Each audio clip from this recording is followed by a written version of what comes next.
Estamos agora dentro da Igreja Matriz de Ponta Delgada, Igreja de São Sebastião, o orago desta igreja e patrono da nossa cidade. Por isso é que todos os brasões que ornamentam a cidade de Ponta Delgada têm o símbolo do santo, que são as setas com que ele foi martirizado.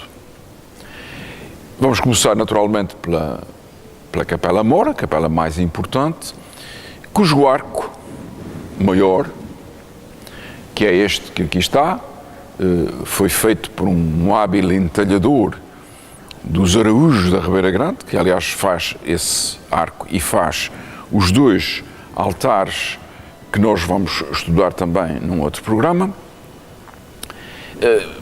Arco este que já esteve aqui, já foi retirado, tornado pelo reverendo Jacinto da Ponte, há muitos anos, e que, curiosamente, é encimado pelo brasão real, pelo brasão dos reis de Portugal. Tem um vitral com o mártir São Sebastião e depois tem, logo abaixo, um imponentíssimo brasão real que significa o quê? Significa que a Capela Mor das igrejas matrizes pertenciam ao rei. Hoje diz-se pertenciam ao Estado, porque o rei é que pagava a sua construção e a maior parte da sua manutenção. Bom, estudado o arco maior, que é imponente, é uma pena não estar dourado, mas enfim, nunca se conseguiu acordo quanto a essa beleza enfim, que ornamenta a maior parte das igrejas, porque o dourado dá um requinte de alta qualidade, mas aqui optou-se por nunca fazer isso, ou por falta de dinheiro, ou pelas convulsões do século XIX, que foram sempre muito complicadas. E então, ao entrar nesta Capela Mor, da Igreja Matriz de Ponta Delgada,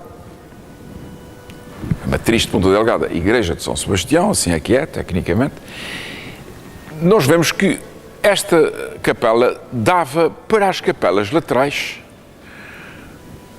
por dois arcos menores em pedra, também muito trabalhada, embora não tão rica como a da Porta Sul, que nós vimos no último programa, e são ambas diferentes. Se repararem, nós temos aqui, nesta composição lateral, umas flores, portanto são ornamentos vegetais que percorrem todo o arco deste vão de entrada para a outra capela, e depois tem duas colunas incompletas, terminam aqui, coríntias, chamam-se coríntias porque em Corinto, na Grécia, é que inventaram aquela parte superior da coluna que tem aqueles desenhos, normalmente, enfim, são uma manifestação da arte do canteiro e do desenhador da peça, que tem umas bases muito altas, ainda mais altas que a da Porta Sul, e o capital então é um capital coríntio. O arco é simples, lá de dentro, depois termina noutra coluna também coríntia e com ornamentos no capitel já diferentes do outro. Portanto, isto é um trabalho de manifestação da arte do canteiro e do desenhador. O desenhador fazia o desenho, depois o canteiro realizava, que manifesta grande imaginação. O outro arco, que dá para a Capela do Santíssimo Sacramento, é diferente, completamente diferente. Já não são aquelas colunas coríntias incompletas, mas grandes, mas sim duas colunas mais estreitas, também coríntias, porque se virem o capitel tem a forma, aquela forma, uma espécie de ramo de flores dobrada e que recai, e a base da coluna é manifestamente manuelina, portanto inspirada no estilo manuelino que nós vimos ser típico ou específico do Mosteiro dos Jerónimos em Lisboa. Bom, e do ponto de vista arquitetónico, agora, se quisermos olhar para o teto, que é riquíssimo, com umas nervuras típicas ainda do estilo manuelino, é, digamos, ornamentado, não no centro daquela flor estilizada, daquelas duas flores estilizadas, que são duas abóbadas, aparentemente duas abóbadas, temos outra vez as setas de São Sebastião, que é uma espécie de brasão da igreja, que noutras capelas vamos ver que são pessoas, aqui é o próprio santo que é simbolizado pelas setas. Reparem na riqueza destes quase ramos de flores, porque no fundo o estilo manuelino era inspirado nas descobertas. Nós descobrimos em África plantas tropicais que não existiam, palmeiras, etc., que não existiam no reino, e então é como se fosse aqui uma planta que nascesse e que tapasse o teto da habitação de Deus com estas nervuras e esta habitação. Claro, isto teve vários problemas. Depois os monumentos nacionais, quando restauraram esta igreja, compuseram, havia aqui várias fraturas, etc., que acabaram por, neste momento, estarem simplificadas. Ora bem, depois temos no altar a imagem de São Sebastião, não é a primitiva, naturalmente, é uma imagem já mais recente, e todo o retábulo é magnífico, portanto, é uma obra do século XVII, que, se repararem, dos lados também tem colunas coríntias, mas essas então já recheadas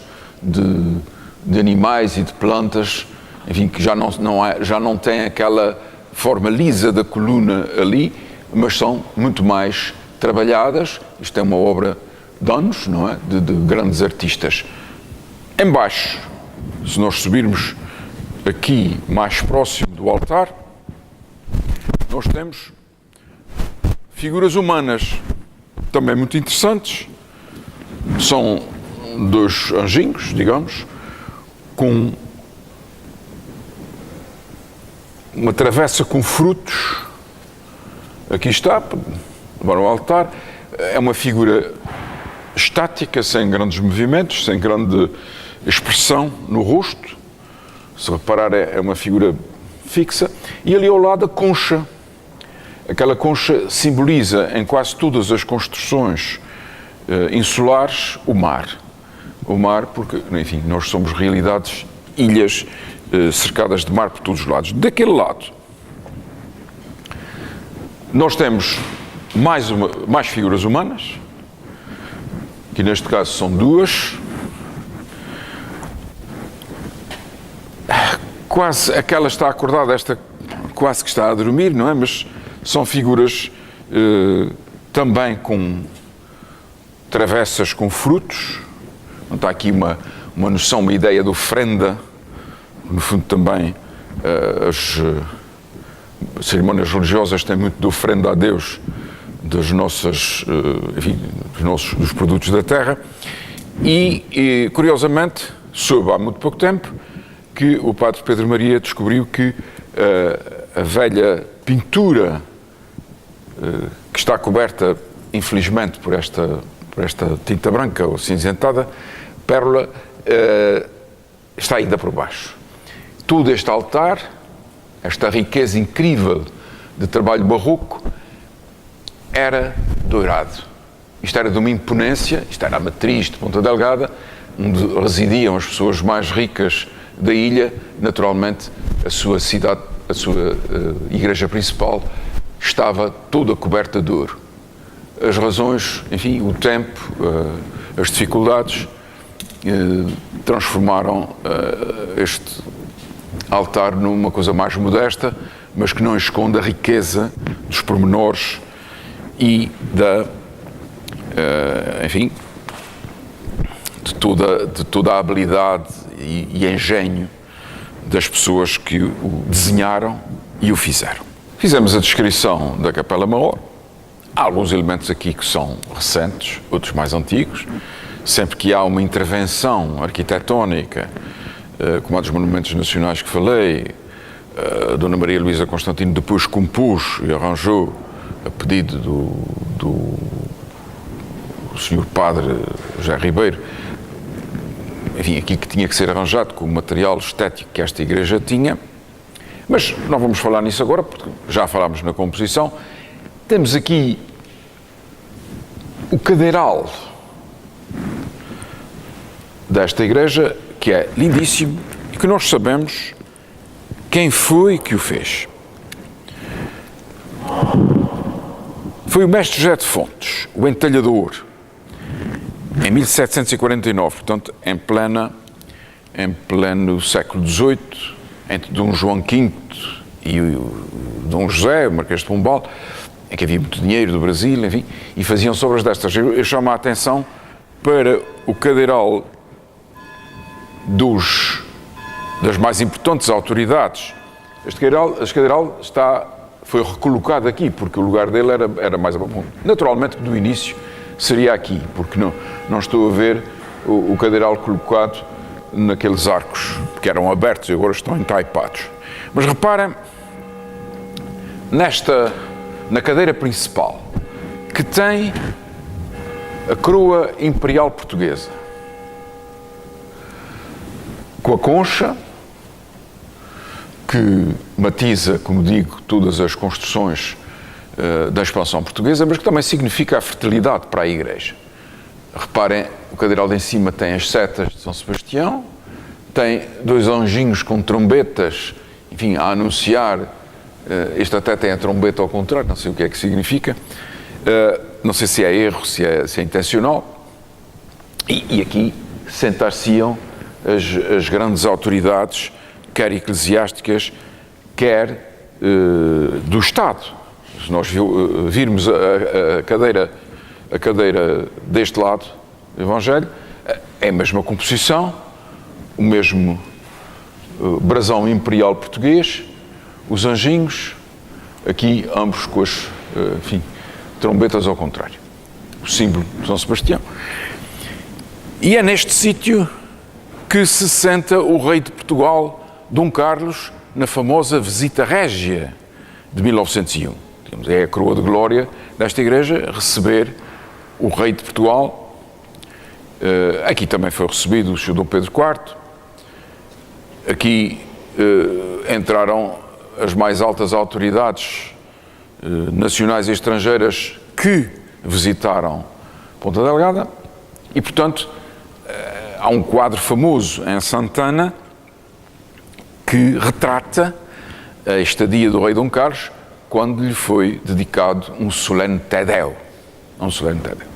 Nesta capela mor da matriz, começaram por ser sepultados os Betancourts. Isto era a capela dos Betancourts. Os Betancourts era uma família importantíssima naquele tempo, por duas razões. Primeiro, porque descendiam dos reis das Canárias, um João de Betancourt que foi o rei das Canárias, e depois porque o rei de Portugal deu ao Gaspar de Betancourt e à Dona Guiomar de Sá o direito de se sepultarem nesta capela mor de São Sebastião e mais, o direito de terem, como os príncipes tinham, os seus pendões em seda sobre os túmulos. Nós hoje não sabemos de onde é que estão sepultados os Betancourts, porque aqui, como veem, no chão, está sepultado um dos bispos dos Açores.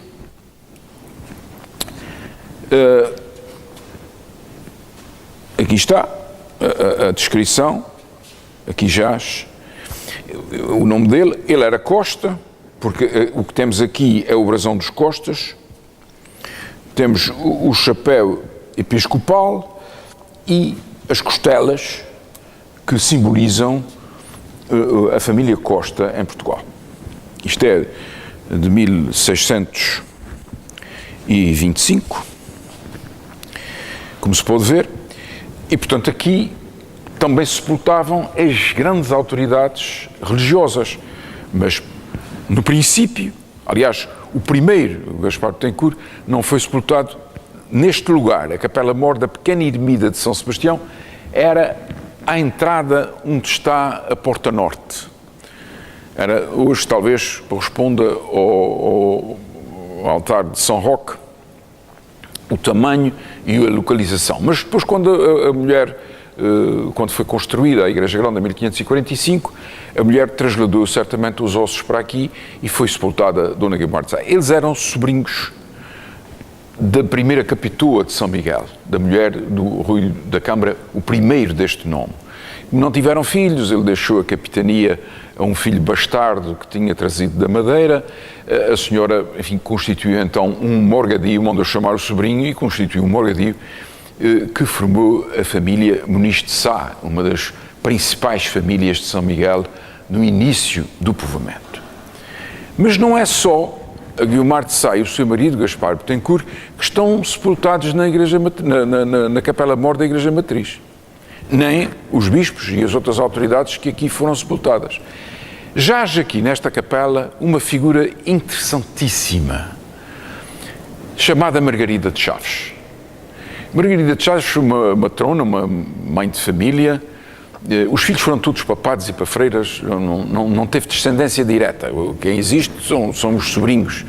Rua Afonso Chaves, Coronel Afonso Chaves. O Coronel Afonso Chaves era sobrinho da Margarida de Chaves. A Margarida de Chaves era uma figura muito interessante porque ela era dedicava-se completamente aos pobres e aos necessitados e aos solitários, enfim, a toda a gente que precisava, aos doentes, que precisava de ajuda. Ela era uma santa. Uma mulher rica, enfim, que com muita bondade, e criou a fama de santa. Fazia milagres em vida e depois de morta.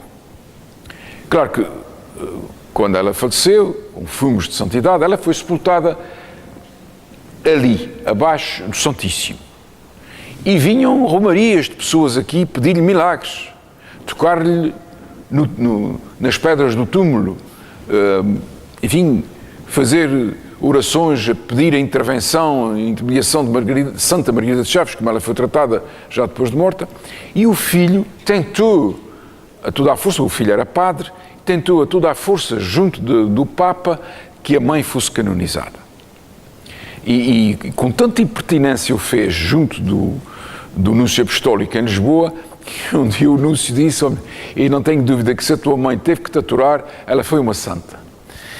A coisa ficou por aí, a Igreja considerou-a matrona, o processo ainda está pendente em Roma, mas a verdade é que Margarida de Chaves, depois, como as multidões de pessoas continuavam a vir de todas as partes da ilha e das outras ilhas pedir milagres a Margarida de Chaves, ela acabou por ser transferida para a Capela Mor, está aqui em qualquer sítio que hoje não se sabe o que é, talvez porque a Igreja depois, como ela não tinha sido elevada aos altares, a Igreja depois acabou por, enfim, fazer esquecer a figura dela. Mas ela chegou a ter duas ermidas em Ponta Delgada. Uma aqui perto da travessa que tem o nome dela, a Travessa Margarida de Chaves, e outra nos Prestes de Cima, que hoje, curiosamente, é pertença de uma religião protestante, de uma seta cristã protestante que comprou, são os azares da vida, e hoje a Santa Margarida de Chaves é propriedade, enfim, de uma religião cristã sim, mas protestante. Ora, o altar-mor é, portanto, digamos, a sala maior deste templo, onde as grandes cerimónias têm lugar, todas elas, onde se encontram sepultadas pessoas de grande importância. Um dos reis vieram e assistiram aqui perante o rei e o bispo. Foi feita a grande oração de bem-vinda, de saudação e de bem-vinda ao rei pelo padre José Augusto da Silva, enfim, que fez um discurso que foi publicado nos jornais. E eu queria dizer também é que quando foram trasladados os ossos de Margarida de Chaves de frente do altar do Santíssimo para a Capela Mor, fez-se uma procissão do mais importante que esta ilha teve. O Rui da Câmara, o terceiro deste nome, portanto, o Rui I é aquele que concede a Capela Mor aos Betancourts o seu trisneto, que viria a ser dom por concessão do rei Filipe II, Filipe I de Portugal e II de Espanha, e conde de Vila Franca. Vem aqui em procissão, portanto, estão a ver que os ossos da Margarida de Chaves são trazidos em procissão debaixo do pálio onde ela estava sepultada, em frente à Capela do Santíssimo Sacramento, que é esta do lado sul. Ela estaria sepultada aqui e os ossos são retirados com as solenidades próprias destas redações e são levados em procissão, certamente à volta da igreja, debaixo do pálio, o capitão do notário, a mais alta autoridade da ilha, o juiz de fora, o bispo e certamente imenso povo. Os ossos da santa são levados e sepultados na Capela Mor. Portanto, nesta capela colocava-se tudo o que nós tínhamos de mais precioso na cidade de Ponta Delgada e na sua freguesia matriz de São Sebastião, ou a igreja de São Sebastião, na matriz de Ponta Delgada, como tecnicamente deve dizer-se. Para acabar isto, esta pequena, enfim, história da Capela Mor, nós devemos estudar as outras. O padre Pedro Maria chamou-me a atenção para um pormenor curioso aqui no arco da entrada da capela, que é o início do douramento. Tentaram dourar este arco e realmente há aqui restos do douramento. Começou, porque é que acabou? É um mistério. Estas coisas estão sempre rodeadas de muito mistério e, consequentemente, enfim, ficarão os mistérios por resolver até que o povo de Ponta Delgada, da freguesia matriz, resolva unir-se e mandar dourar esta igreja como deve ser, porque esta igreja realmente é a mais importante igreja da ilha de São Miguel. Está feita a história da Capela Mor. Tem estes dois lampadeiros lindíssimos em prata, que são, enfim, conquistas que o povo deu, muita doação feita para esta igreja, a nossa igreja, a igreja onde quase todos os seus habitantes da freguesia matriz foram batizados e, consequentemente, é um lugar de culto, é um lugar sagrado, é um lugar belo e é um lugar carregado de muita história. Quando vier à igreja matriz de Ponta Delgada, igreja de São Sebastião, não se esqueça que por aqui passaram 5 séculos de história. Até ao próximo programa.